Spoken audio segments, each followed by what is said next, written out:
Cool. Thank you, Monica. All right. Good morning, everybody. So I'm going to start out this morning by sharing my screen, give everybody a little overview of the organization and what we are doing here this morning. And hopefully you all can see this. All right. So to start out, my name is Nikki Caboose. I'm the VP of Development for Tech Hub South Florida. And this morning, we're having our community coffee, our panel discussion on hiring with intention. Our speakers are Sumbal Alvi, the Senior Software Engineer at Snapchat, Daniel Bruce, the CTO at Levatas, Dan DiGangi, I knew I was going to mess something up this morning, Dan DiGangi, the Software Engineering Manager at DocuSign, and Cristina Escalante, COO at the SilverLogic. This morning, we do have ASL interpretation by Beth Wagmeister, and our sponsor is the South Florida Business and Wealth Magazine. I just said it, South Florida Business Wealth Magazine. I don't know if we have Mark on with us this morning, but if he is here, please feel free to take yourself off mute, or right at the end of the presentation, I will definitely give you a moment to say something there. So our mission and vision, building South Florida into a tech hub, and our community creed. Tech Hub South Florida is wholeheartedly committed to building a welcoming, collaborative, and inclusive community for all. We put inclusivity first, engage with others, are considerate to all, and don't sell to people. If you'd like to find out more information on us, just simply go to techhubsouthflorida.org. And our organization, we are a 501c6 membership-driven organization.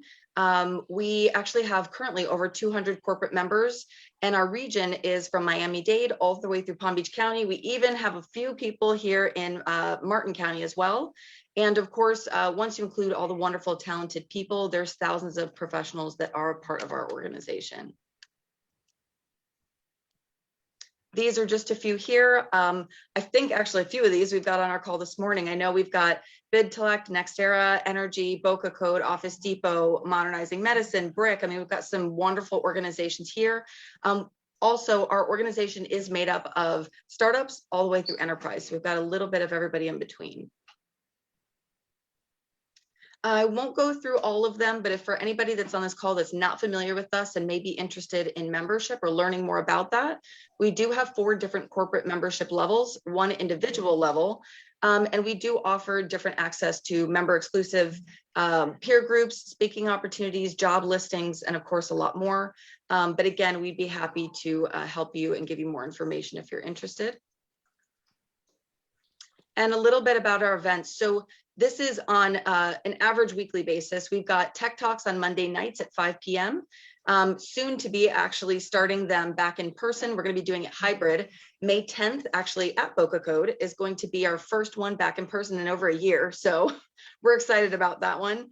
Community coffees and our podcast, we alternate on Tuesdays at 8 a.m. And then we have lunch and learns each and every Friday from noon to 1. Again, those are, personal development, introduction to different technical skills, but they're all introductory level, which are perfect for anybody that is a student upskilling or trying to learn a new skill. For anybody that is looking for a job opportunity, if you go to our website, there is a tab at the very top that says talent. And we do have a job board, but if for some reason you're looking through the job board, you don't find something that's perfect right in that moment, we actually have a resume distributor, and you can actually just upload your resume. And once you hit submit, it goes to all of our wonderful members and any other organizations that have signed up to receive resumes all at once. And last but not least, we have a pretty active Slack channel. We've got about 4,500 members, and you can actually join that by going to techhubsouthflorida.org/Slack. Or if you'd like to be added to our Monday e-newsletters, they go out every Monday around 2 in the afternoon. You can actually just text us your email address. And if you text us, the number is 561-250-7206. All right, and I am going to stop sharing my screen here. And I'm going to get right into our questions. So let me pull this up here. So, actually, before I start, I did want to give a shout out and thank Michelle Bakels, because she's from Boca Code and helped us put all this together. I actually wasn't connected myself with anybody from DocuSign or from Snapchat. So thank you very much, Michelle, for helping us put this together. So the first question, I'm going to start with Sumbal. On many tech company job boards, there are multiple software engineering roles, and almost every position looks really different, especially if they're for different teams or products. Some job postings require strong like mathematical skills, algorithm backgrounds, and even a certain number of years in front-end development technologies. Can you talk a little bit about your experience in interviewing and hiring engineers in the past? How have candidates sought out projects or companies, and how can they determine the skills if they're necessary for a role? Also, I guess second part of that question is, when is strong mathematical skills and that background more important than other skills in the development role? Like, how do you know what's more important, whether it's the mathematical or development, and what's trainable or not? Wow, these are great questions. Thanks, Nikki. I'll give a little bit of a background on myself, just to kind of set the stage. So I'm currently a senior software engineer at Snapchat, based in New York City, and I'm the tech lead of the content engineering team on the Map product. And I've been at Snap for a little over 4 years now. And at Snap, I'm currently working on the backend platform, designing and building distributed systems day to day. And previously, I've worked on infrastructure and DevOps, creating deployment systems for like automation pipelines. And I've also worked on some front-end projects and helped launch the Snap Map for mobile for the Android platform in 2017. So my interview experience has ranged from interviewing backend engineers, mobile engineers, data science engineers, and also product management product management roles as well, from the engineering stakeholder perspective, or the engineering role perspective. So in regards to your question about how candidates are sought out for projects, and how a company could determine what skills are necessary, I think that I'm a huge believer in having solid fundamentals for whichever role it is that you're looking to hire for. And regardless of whether it's mobile engineering or backend engineering, research or prototyping, a lot of them have different day-to-day kind of activities, but having a solid fundamental foundation of CS fundamentals and mathematics for all of these different engineering roles will go a really long way, because these fundamentals, they don't teach you what you're going to be doing day to day, but they provide you a belt of tools for engineers to solve any type of problems that they come across. It teaches you how to break down a problem and what angle you should approach it from, so you don't start going down rabbit holes of, should I investigate it this way or investigate it that way? So I think number one is definitely look for strong CS fundamentals if it is for an engineering role. If it's not, then other types of fundamentals. And your other question about some require a stronger mathematical background, because, and I think that the reason for that is that, as I touched on fundamentals, like have an understanding of them, those roles that have a requirement for a stronger mathematical background, they may need to be able to implement some fundamental adjacent type of products, or have some fundamental adjacent workflow. So that's why they ask for you to go into the fundamentals a little bit, one level deeper. Yeah, I think that's in my experience, some of the reasons that people have set up those job postings that way. Perfect, thank you. And I was also going to just mention to any of the panelists, even if I ask a question of one or the other of you, please feel free, if anybody's got comments, to add on to it to do so. The next question here is for Cristina. Cristina, in a little bit of a different style than maybe what Snap is doing, SilverLogic being a smaller company and an agency, you have more of general listings that are open on the website right now for software engineering position. You had mentioned that you look for, like, quote unquote, well-rounded engineers that have a primary or secondary knowledge amongst several listed technologies. But aside from that, you don't really set a lot of like hard and fast requirements. Can you speak to us about how you crafted that posting and why you keep it shorter or more broad with requirements? So hello, my name is Cristina, and I work for the SilverLogic, which is a software development agency in Boca Raton. So unlike a company like Snap, where you know what you're going to be building because it's your own product, as an agency, for all we know, like tomorrow, our big client says we don't want to do business anymore. Like we're out of, and a whole new one starts, totally different field, totally different set of ideal developers working on it. So we really can't say next year we're going to be needing people that do XYZ with at least 1 year experience in this niche part of some field that we don't even know what it is. That's why in order to succeed, we need people that know the stack that we use or have used a very similar one in the past. And also, since another thing that I guess we found very valuable is people with experience across different types of industries. When we first started hiring for some positions, we went for people that had experience working in a product company that just worked on one product. They were very good at what they did, but then we realized that those people sort of had trouble with we're actually working on 3 products, totally different types of thing, different types of personalities, and you have to be able to, I won't say juggle, but rather prioritize amongst these and be able to context switch without losing too much efficiency.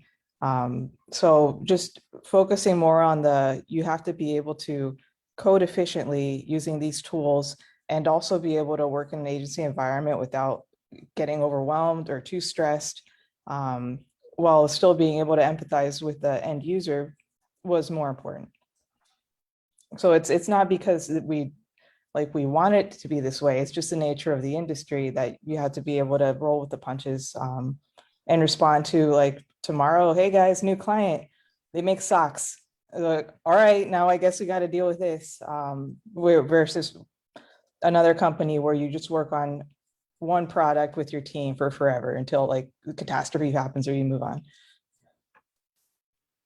It's a really good explanation of that, Cristina, too, to kind of set the standard, because I mean, even from myself, like I wasn't even thinking of it that way, but I guess you are, as an agency dealing with multiple types of clients that are trying to kind of put different stuff out there. And one question that came through in the chat, the private chat, was, do you often have to hire specifically when you have a new client, like say you bring on just a brand new client, do you have to hire in addition just because of that client? So how we started off like with one team of developers, like one Scrum team, and now we have like 4 or 5, depending on how you count them. So we just, not really, we just know what teams are busy, what their bandwidth is. Obviously, one team can't work on like 5 projects, that's too much. But we know that some clients are slowing down, so we'll just, taper them off for a little bit, because our clients have to go use the product, figure out what they need. You can't just be pouring money into software for forever, although we would like them to. So they might taper off, start using their product, providing feedback, and then we start a new project. So it depends on the size of the project, but we would rarely hire somebody new just because we got a new project. What we might do is say, well, we really want to hire this person, we need it, but we'll wait until we have a new client so we know that there's the money in the bank to hire this person. We probably would have done it anyway, but we'll wait just for financial reasons. Perfect. Cool, Cristina. Thank you for answering that question too. My next question here is for Dan. Can you speak to us a little about the DocuSign interview process? Do you have exercises that job seekers have to go through, such as like a skill test or live coding, or is that interview process a little bit more abstract? And what are your thoughts on using those exercises as a way to measure interviewees' potential and skill? Yeah, so really quick, my name is Dan DiGangi. I'm an engineering manager at DocuSign. I work on the buy-sell side of contract management. DocuSign, I know everybody knows the signature side, but there's a lot of other facets, and I'm on one of the trying to get to signature sides of DocuSign. And this is my first year, or I just completed my first year. So it's a really good question. And so we actually recently picked up HackerRank as one of our tools, which maybe some of you are familiar with. But even prior to that, we do have a lot of challenges. I'm going to guess there's probably some crossover to what you see like at Snapchat, like what Stumble might deal with, which is a range of questions from cultural, behavioral interviews, which is super standard, And then you get into some algorithm-based questions, application design. We do the COVID version of whiteboard type interviews, but it hits a range of skills. So, one thing that's important for us is, we might have 4 or 5, interviews depending on what you're doing, but every single one holds a different weight depending on the role that you're taking on, right? So for, say, a team that I manage right now, application design, so we have this where you figure out the front end, the middle tier, and your persistence layer of an application, and that holds a lot more weight for us. Whereas one of our lower level teams, say the team that does document management, they might go much deeper on a algorithm-based question that is going to align much closer to their skills, but we put everybody through it. And the way that we also try to do it is we give the same questions generally, regardless of your level. And the reason we do that is when we think about a junior to a senior to a principal, everybody should be able to have some level of answer to that. But the farther you are, the more in-depth your answer is, the different way that you think or the different way you approach it. And we spend a lot of time going through that. We put at least 2 interviewers in every room, so you get multiple points of feedback. We try to fight bias that way. And that's a little bit about how DocuSign is handling it currently. Well, I have 2 questions from that, Dan. So one, because I'm not familiar, I know Michelle just dropped a link in the chat, but could you briefly describe, because you mentioned HankRank, what is that? Because I don't know. So I'm assuming some people in the call don't either. Yeah, so HackerRank it's a tool where you can basically there's a library of challenges ranging from even the simplest or kind of can be difficult, all the way to like, oh, you're the person that invented Java. Like, that's how hard some of them can get. But the idea is it's a range of tests that will test your algorithmic skills. You could also do custom ones, so even though we use some of theirs because they're very well built, they're battle tested for interviewing, we still have our own that we've built that we store in their system. And it's just a handy tool to kind of distribute those. It's a live, go here and fill this out and we can see what you're doing and all those types of things. So it's very similar to what you see at a lot of companies. It's just a tool that wraps up how to provide those types of challenges more effectively. Cool, very cool. Thank you for explaining that. And thank you, Michelle, for putting the link there in the chat as well. I did want to ask if anybody else on the panel could describe to us if you guys are also using some sort of skills test or live coding and kind of what that process looks like at your organizations.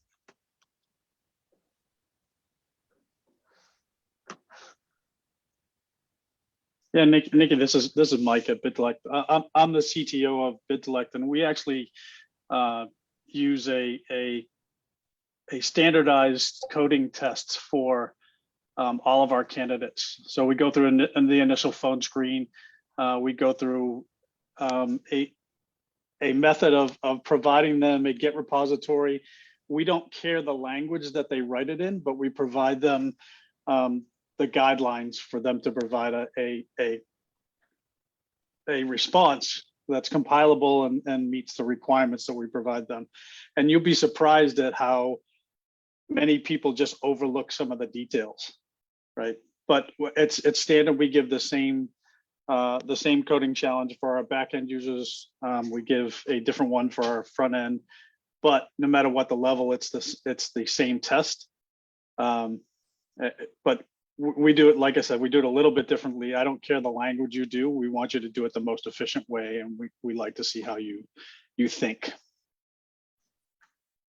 It's interesting.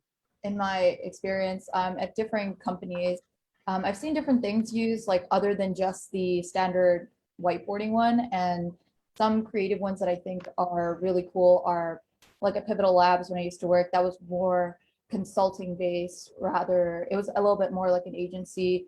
And when they were hiring, one of the things in the interview process was coming on board for a day and just working on a project with one of the engineers that were there.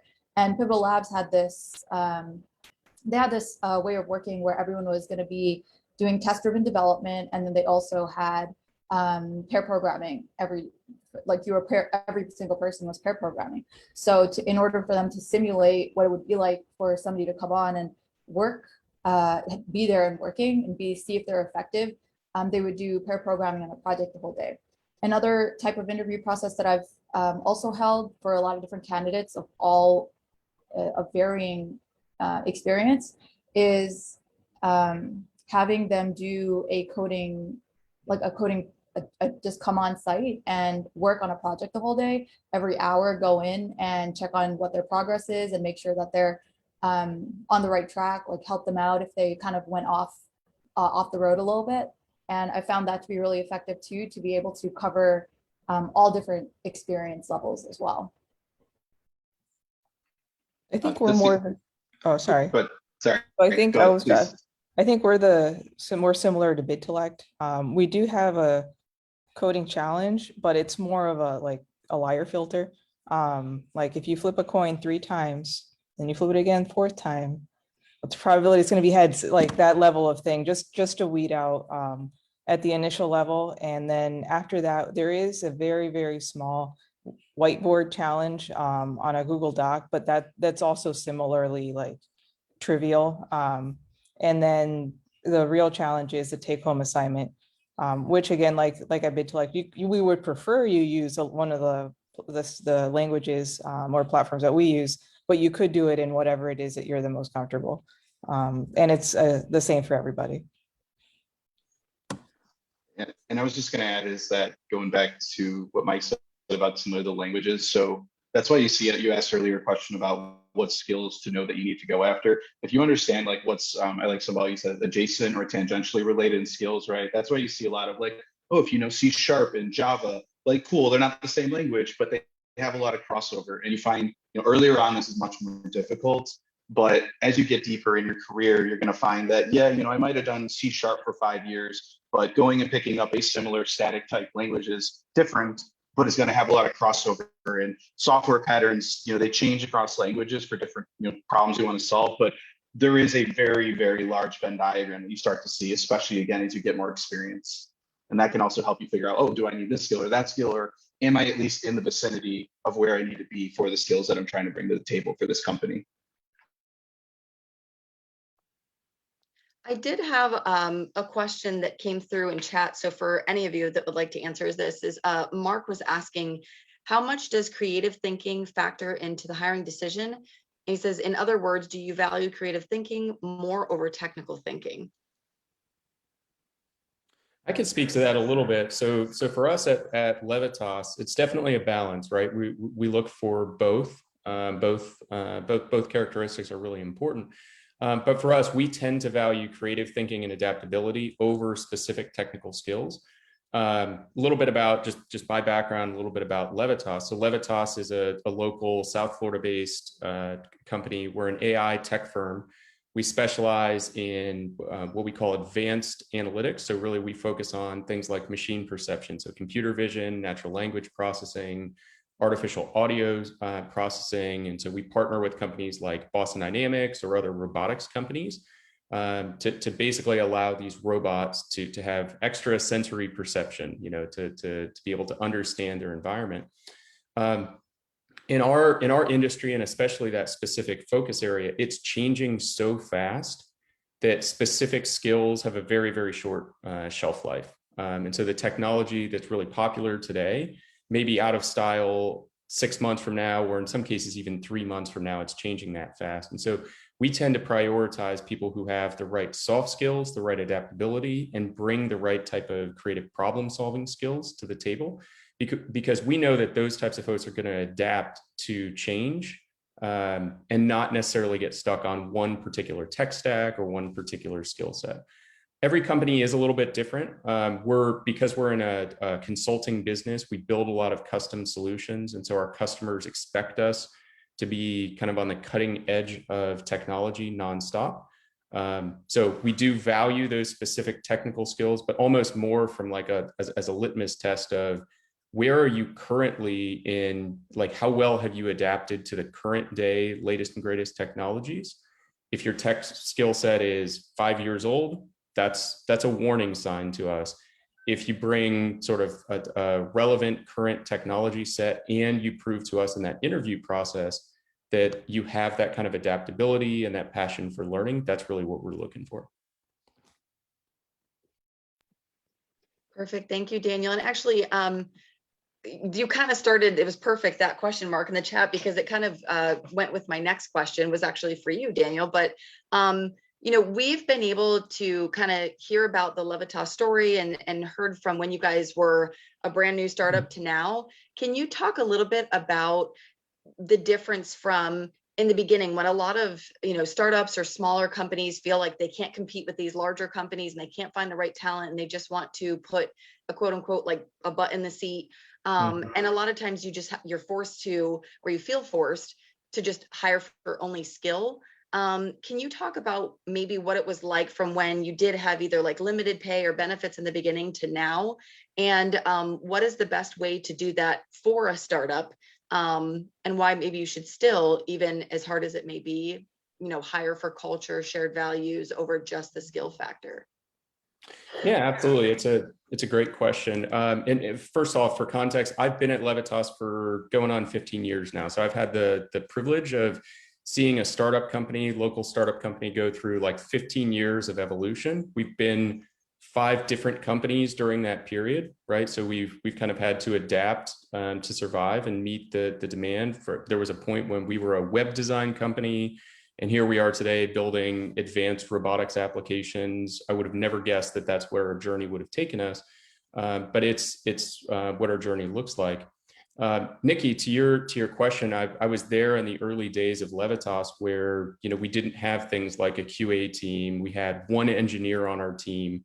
We didn't have a project management discipline, and I had the privilege of helping to build and hire for a lot of those teams. The first thing that I would say is we've learned from making mistakes. So we've learned from doing things the wrong way a lot of the time. The thing that I never regret is waiting for the right person for a role. It's always tempting. You've got deadlines to meet. You've got clients to keep happy. It's always tempting to settle for somebody that can just get the job done, but you just have that nagging feeling that they're not the right fit for the long term. I've always regretted doing that, and I've never regretted waiting for the right person. With that said, the right people are hard to find. This is definitely a seller's market, not a buyer's market when it comes to talent. And I don't see that changing anytime soon. We're, especially as a small startup, we do have the challenge of we just can't offer the type of pay or the type of benefits that a bigger company can. For us, we've tried to combat that by offering culture and flexibility and kind of a team environment that's very, very competitive. And then also we believe very much in looking outside of sort of the beaten path, if you will, for the right type of candidates. This isn't always possible, but for example, some of the best data scientists on my team today are people who came from a background in psychology or a background in medicine or a background in chemistry. I've got a data scientist on my team who has a PhD in physics and shifted into data science, and he's a brilliant data scientist. And we find, number one, those are kind of the diamond in the rough kind of people that aren't necessarily, that they don't necessarily fit the exact filter of what some of the bigger brands are looking for. But we've also found that those type of people bring a type of creative thinking and a type of creative sort of context that is not always present in hardcore. And I am a hardcore computer science guy. That's my background. But somebody from a psychology background, for example, who's building out a customer churn model to understand when customers are leaving and customer loyalty, they have a completely different perspective than a hardcore computer scientist. They think first, I want to understand how these customers are thinking, and I want to understand where they're coming from. And then let me back into a technical solution or a technical model to model that behavior, where engineers have a tendency of thinking the other way around, where we like solving problems. And so we tend to think sort of the other direction. So all that to say, we have found a little bit of creativity, a little bit of willingness to look outside of those sort of beaten paths for the right talent really goes a long way. And I've seen over and over, I've seen those people absolutely crush it at their jobs. And, that's just a few things that we've learned along the way. But truth be told, there is no silver bullet. It's still a challenge for us. We take every new hire really, really seriously. So. Thank you, Daniel. It's wonderful. Yeah, and just knowing a little bit about the internal team that you guys have there, I do, have to say that you guys hire pretty well. So I love hearing that it's definitely culture fit first, I think makes a big difference as well. And like you said, it can be hard, but it's important to do as you grow the company. Absolutely. We did have a couple of questions come through on chat as well. The first one was, I'm hearing a lot of energy used to find the right candidate, cost effective compared to retention. So does anybody want to talk about a little bit about the time and energy that's put into finding the right person and how cost effective that is compared to retention and the team? What's the difference? Sorry, Christina, what was the question? Isn't the point of waiting to find the right person to have the retention? Yeah, I think it's, I mean, I don't know, Randy, did you ask that question? Yeah, I was curious, because I'm hearing a lot of the conversation of maybe not making the right fit. So you have everything from these onboarding, experiences, from providing, these coding exams and bring them on board, for a possible probation period that may or may not fit. There's a lot of fit conversations that I keep hearing that's here. So compared to the percentage of people that you believe might be, the right fit compared to actually stay on the job, you're finding that these practices are cost effective or not? I think that's a hard question because we can't test it. Like, I'm not going to go to Levatas and say, tell me all your failures so we can compare. And it's even hard to do amongst ourselves. So like, that's very hard to know. I think the reason you see all these steps is because when we fail, it's so terrible that we all say, we'll never do this again. Like if you accidentally hire somebody who misrepresents themselves, or if we do have the type of assignment that can be taken home, have somebody else finish it, or like really can't do what they said they could do, then it's just so much worse to fail than it is to not fail. Yeah, I would add to that. I totally agree with you, Cristina, and I would add to that too. Like at least in Levatas's case, the investment that we put in finding the right people up front is kind of the tip of the iceberg for us. The first 3 to 6 months of onboarding a candidate, we invest a lot of blood, sweat, and tears and time and money into making sure that they get onto our team well, that they get up to speed with our way of doing business and learn our customers and their industries well. So for us, the little bit of investment, we kind of see the hiring process as a little bit of insurance that the investment we're about to make in this person is not going to be wasted. And it's just another way of saying what Cristina said as well. But it's that upfront investment pays off big time for us to make sure that we're not about to put 6 months into somebody who just isn't going to make the cut ultimately. And they might not make it for other reasons. Like they might have some sort of personal issue that pops up that even they didn't know about, but still, at least we tried to filter. That's why we spend so much time on the hiring process, meaning where we find the right people or attempt to find the right people. And then the actual process itself, which is very in depth.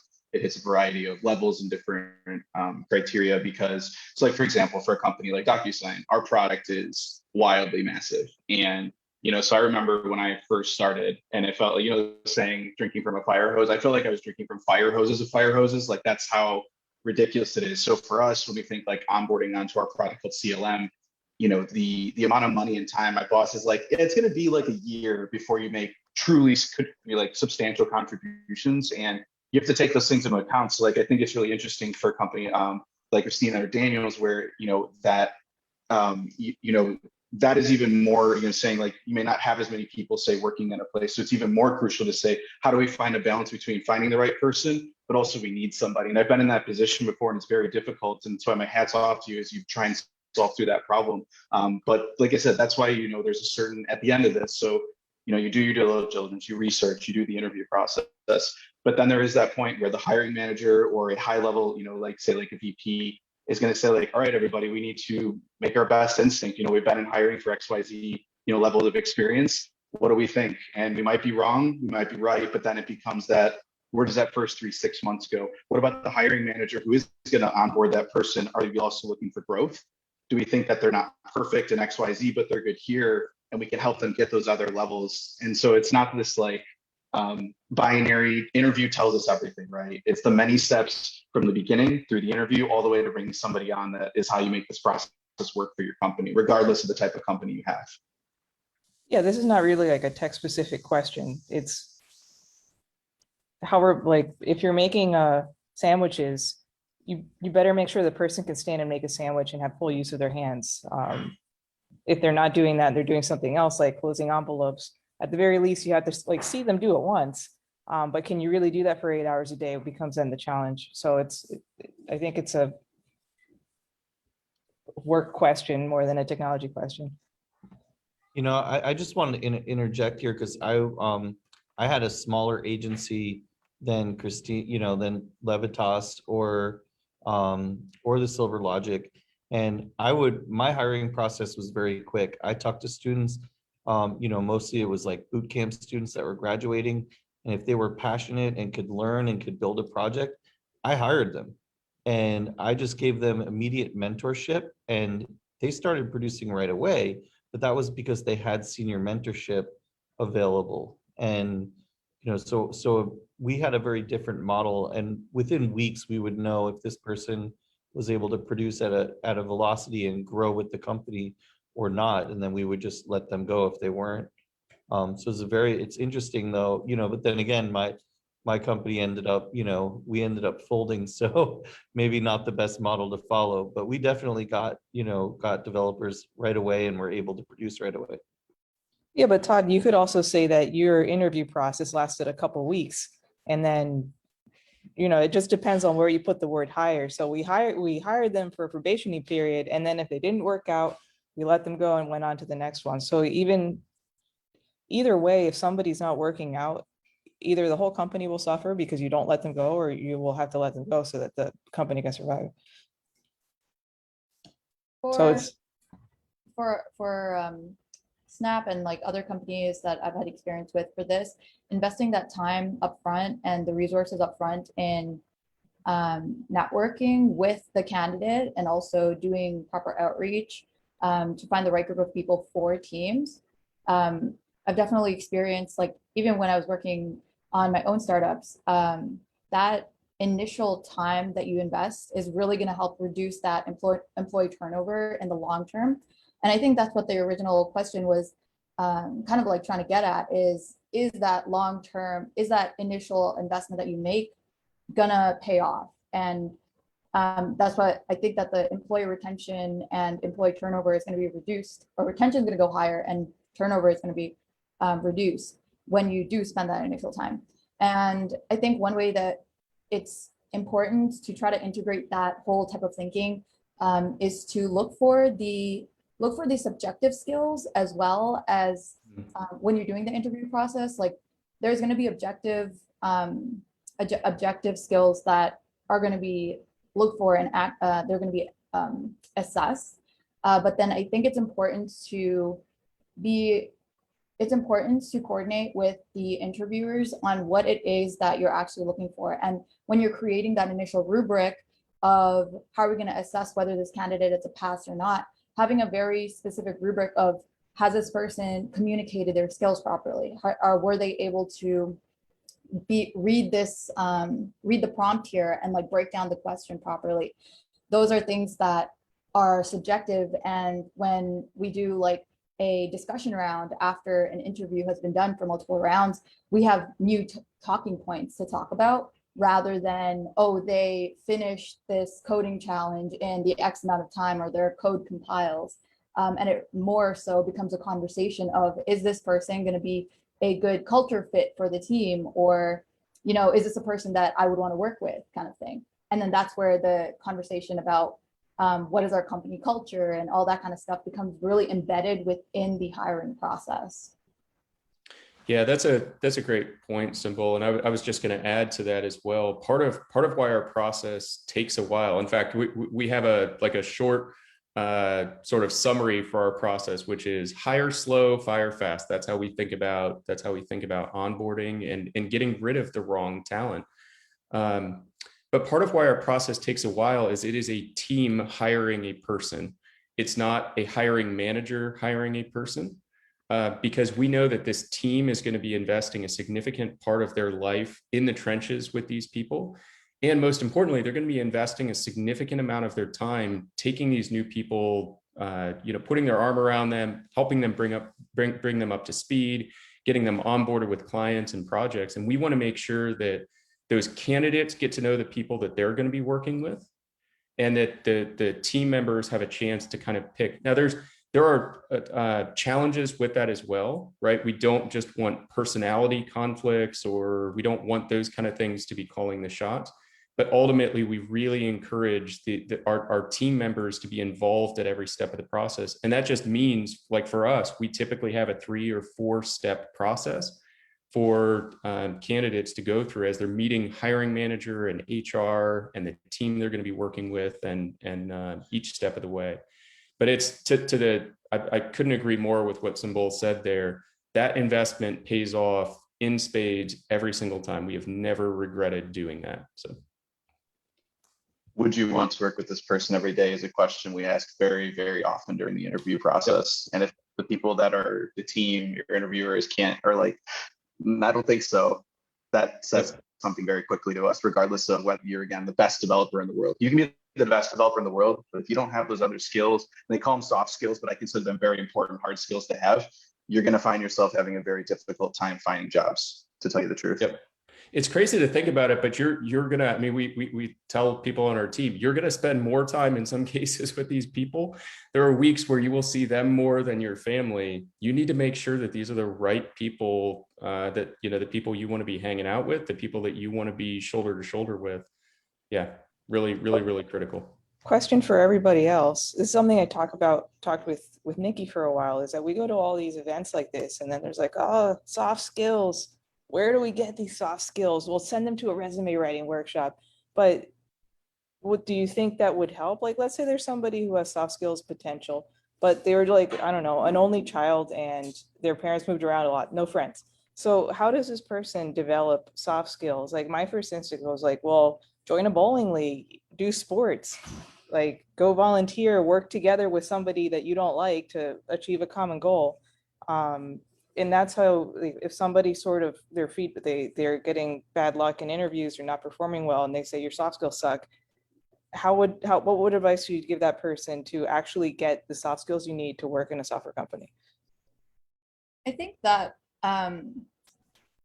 getting the correct mentors and looking for mentors is a huge one, because your mentors are the ones who have been there, and they have worked with an array of different personalities, and recognizing like who is a good mentor versus, somebody who's like just my manager, but your manager could be your mentor.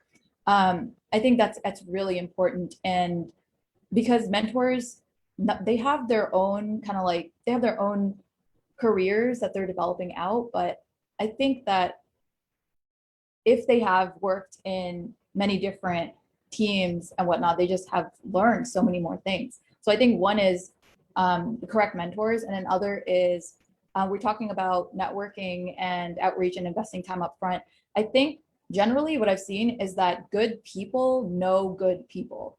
So if there is someone that you have identified as like, wow, they're an amazing culture fit, or they have great soft skills, I want to learn from them, I think it's worth investing your time in just trying to bring them on board and like trying to figure out, who do they know and would they be interested? So making them feel comfortable, so that they can kind of bring up the rest of your team. Or if it is a person who's trying to accrue new soft skills, then it's like, can I kind of integrate myself into this kind of network?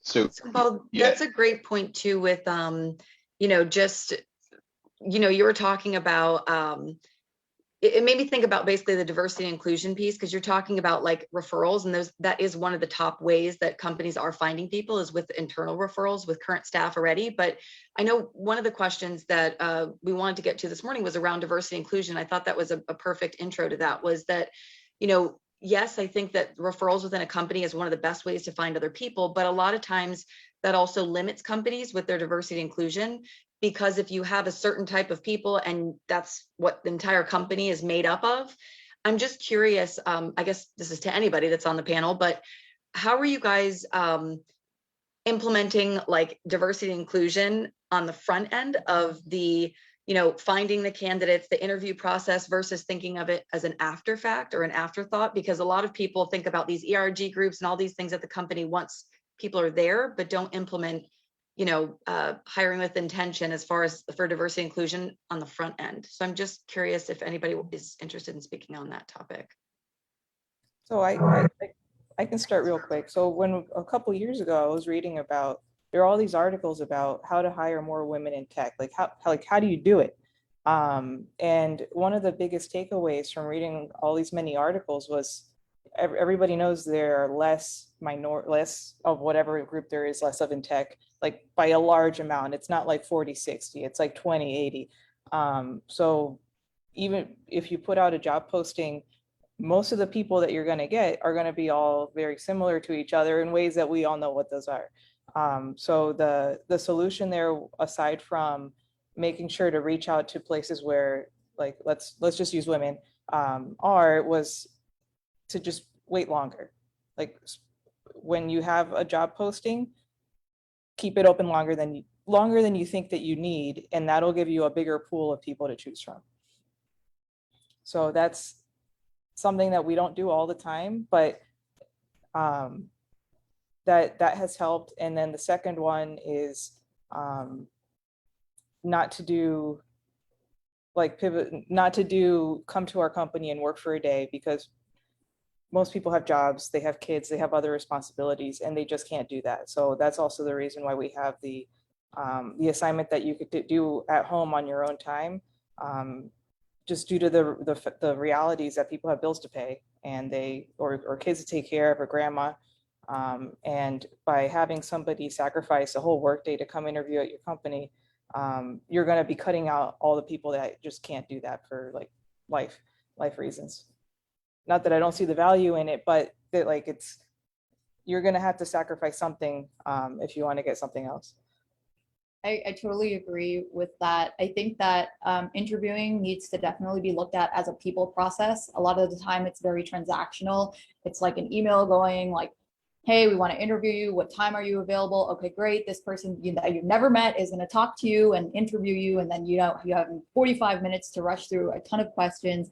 And then they're like, all right, we want you to come on site for like 5 hours. Right. And the only thing, like, you're about to put in a bunch of investment, but the company themselves has like not shown you that they've put in that much investment. Right. So I think Mark asked this question in the chat, which was hiring people with disabilities is often overlooked. And what initiatives in place to making the interview hiring process more accessible and inclusive? I think this is all about having a conversation with your candidates and asking them, treating them like people, like, what are your needs? Is it going to be possible for you to come on site for 5 hours, or like provide them some options? Like, can we split up this interview into like one day and then another day, right? I think like looking at it from the perspective that the candidate is also interviewing you during that interview process is really important in trying to find the right culture fit as well, because you want people who are very passionate about what they're doing, but people who are very passionate and can offer a lot, they're also going to be looking for that from the company. Like, is this company going to treat me right? Because I want to put 100% of myself into this. Yeah, and I think that in general, DEI, it's been proven to be something that increases the innovation, creativity, and the productivity of teams, like Daniel was mentioning earlier, and having different perspectives is really important.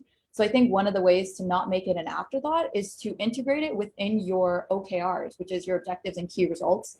Making DEI and OKR so that you can really reframe the way you're thinking about it. Like, oh, is there an X number of people that are with different, qualities on my team? Rather, it's about, can we achieve an increased amount of productivity and creativity and innovation within our teams by hitting this OKR? And like, how do you define that OKR? I think integrating that kind of, when you come up with OKRs in a company, there's so much investment that's put into what is the correct OKR for our company? What are we trying to achieve? I think putting that same type of energy towards that question when you're hiring, it'll go a really long way in your DEI initiatives without making it seem like you're floundering, after you hired the first 200 people or 100 people. So I just want to add on. So DocuSign's a little different because I'm a little bit detached from the actual trying to find people, but that's only in the sense of it's not my core responsibility. But so one thing we do still do, so I know very much of the recruiters at our company, and you can go on our website right now, and you can see our diversity stats. They're very public. They're actually the best I've ever had at a company. And I mean, like, exceedingly unbalanced compared to the normal tech industry. But also my last job, I also did this when I was much more of a, not a recruiter, but working on trying to hire, because we were a smaller company, we didn't have the type of notoriety that brought us tons of candidates, right? Which is, if there is not diversity in the candidate pool, we didn't look at that as, it's not the candidate pool's fault. I look at that as my fault, meaning me or others that work in recruiting is what am I not doing? Why am I not building a better candidate pool? It's probably that I'm doing a very rudimentary sets of 1, 2, 3s, but it's like, well, why am I not talking to other groups? We talk about networking. A really interesting thing is people will go like, hey, do you know somebody that for this job? And they stop there, but it's like, it doesn't have to stop at that first level of connection that you see on LinkedIn. It could be like, hey, could I talk to someone that they might know somebody? And again, it's not saying that you're all of a sudden going to have this massive diverse candidate pool, but you're trying other avenues. You're trying to break through these first layer, surface level type of interactions to see there are people out there. The question is what are you actually doing to bring them to the table? And that's difficult. But again, it has to be a first class candidate if you're trying to hire effectively. There's no other way around it. They won't just come to you. Yeah, that's a good point. One thing I would add, and this may seem kind of obvious, but this is something that we've had a lot of success with at Levatas. Creating the right type of culture and sort of flexibility. It's not always possible, but creating a flexible workplace, flexible hours. We offer unlimited vacation and time off. That has a somewhat unexpected side effect in terms of boosting and supporting diversity, that it supports people that come from all sorts of backgrounds, that have kids or have a kid with a disability or have a disability themselves and may not be able to work in in an office environment, but would be able to work from home. So for us, wherever possible, offering that type of flexibility creates an environment where those types of candidates are like, yeah, I could totally do this job and I could crush it. Even though if you've got to be at an office 9 to 5 every single day, that might not be the right type of environment for you. So again, I know that works for Levatas. It may not work for every company, but even for us, I mean, that's been one of the silver linings of COVID. Silver linings for COVID are in short supply these days. But one of the things that I think it has created is an environment where a lot of companies are more flexible and are more comfortable with that type of setup. And I see that actually just pushing diversity, in the right direction, pushing us to be more comfortable with that type of thing. So. Perfect. And I did want to just let everybody know we're almost at time here.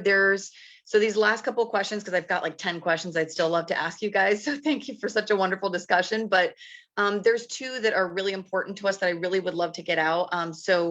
The first question here, and I think this does play into like the diversity inclusion, both of these questions, but I'm curious as to, do you guys notice any significant differences between the performance on the job between self-taught, boot camp, computer science degree candidates? And, what has been your experience with hiring them? Do you hire them kind of across the board, or are you looking for only 4-year degrees? Can you give us an idea of what you guys are doing there? Sure, I can take that. We don't hold weight in any which direction. They all can be anybody having any of those varying types of backgrounds can be very effective. I'm self-taught, for the record. I did get a degree later, but I self-taught myself when I was like 14 years old, and I've done very well for myself. But I can also know CS majors. Daniel mentioned even a physics major doing amazing as a data scientist. There are companies that are very more or less stingy, I guess, around those types of things. And there can be some reasons in certain particular facets where it matters. Like If you're a PhD in distributed systems, that's probably going to be really applicable to distributed systems, but that is not the defining line that says you can't be part of this industry. So I guess I would say, since we're running out of time, is if you're in the audience right now and you're trying to break in or change your job, every single one of you deserves to be here and part of this industry, regardless of your background, your ethnicity, what sex you are, anything like that. You deserve to be here, and don't let a company ever tell you the opposite, because it's not as hard as it used to be in the best ways. It's a great time to be getting into this and evolving your career. That's awesome, Dan. And thank you also for just telling us even that yourself was self-taught, because I think that, you know, sometimes people that sit on panels don't share those type of things. And so it's good for the audience too, that's sitting here, you know, listening to see that, you know, you can make it and you can become, you know, and sit in a seat that you are on a panel like this.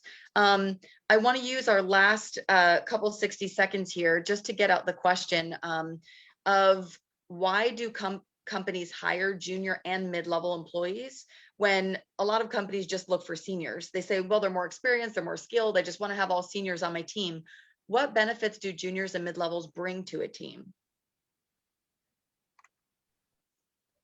Short answer, I think creativity is definitely brought when there's different skill levels on the team. And then also being able to find inefficiencies in your processes that may be so embedded within your senior level teams, engineers. So those two things definitely. Yeah, it's also, I mean, to use a stock market analogy, it's like buying Tesla at $2 a share, right? So you're investing, you're making an investment in somebody who has massive, massive growth potential, where a senior might not, you know, incrementally from year to year, you're not going to see those same types of gains in terms of contribution to the organization. So we love junior and mid-level people. It's one of the most enjoyable parts of my career is watching people from one year to the next double, triple, and quadruple their capabilities. And that's amazing. So we're personally a big fan of that. That's good to hear that, Daniel. And I, you know, at least from my past experience, I've always kind of, I don't know if it's the best analogy, but I've always thought of like, you know, every team needs to have A, B, and C players, and everybody can be an A player, you know, in their time and moment, and, you know, they're good at what they do.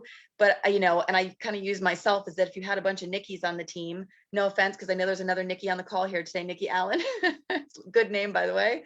That if you had a bunch of me's, we'd probably all fight with each other all day long, that you kind of have to have that mix of, like symbolic you were saying, is that, you know, bringing different creativity, bringing different, you know, point of views to the team. And I think that really does play also into the diversity inclusion, is because you're not having everybody that's coming from same background, same level, everything's the same. I think it really allows a company to be innovative as well. But I'm just looked at the time. It's officially 9:01. So I'm going to thank everybody on the panel for joining us this morning. Again, like a lot of our wonderful panels, I feel like we could have talked for another hour. But again, thank you to all of you. And of course, thank you for everybody that showed up bright and early at 8 a.m. to listen to this panel discussion. And I hope everybody has a wonderful day. Thanks, Nikki. Thanks, Nikki. Thanks, everyone. Thanks, everybody. Thank you. Bye, Thanks for everybody. hosting. Beth. Yeah.